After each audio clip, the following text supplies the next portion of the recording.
Mesdames, Messieurs, bonsoir et bienvenue au flash de 18h sur les antennes de la RTB. Le Premier ministre face aux partenaires sociaux du gouvernement, Paul Kaba-Tiba, a rencontré ce 18 octobre les secrétaires généraux des différents syndicats du Burkina pour faire le point de la situation économique et sociale du pays.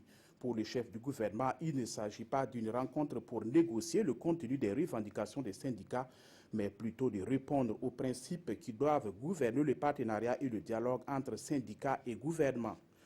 700 millions de francs CFA pour accompagner la presse privée chaque année, le geste est du gouvernement burkinabé. C'est une subvention qui sera octroyée dans le cadre d'un fonds dénommé Fonds d'appui à la presse privée.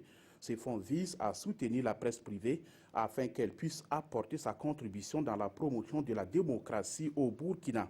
C'est le ministre de la Communication qui a procédé aujourd'hui même au lancement des activités du fonds.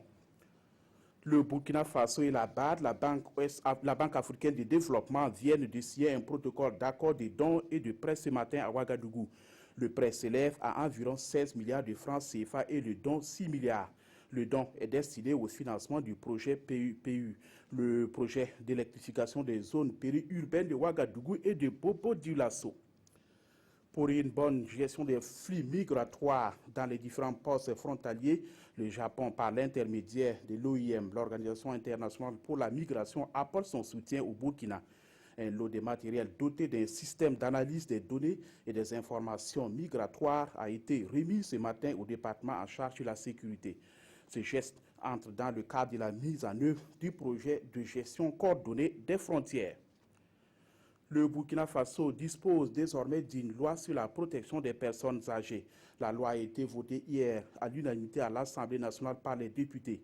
L'adoption de cette loi est saluée par la première responsable du département en charge de la femme, de la solidarité nationale et de la famille. Pour Laure Zongo, la protection et la promotion des droits des personnes âgées constituent une question de souveraineté nationale. Les législateurs, eux, souhaitent voir l'application de cette loi les jours à venir. C'est la fin de ce flash. Merci de l'avoir suivi. Passez une excellente soirée en compagnie des programmes de la RTB.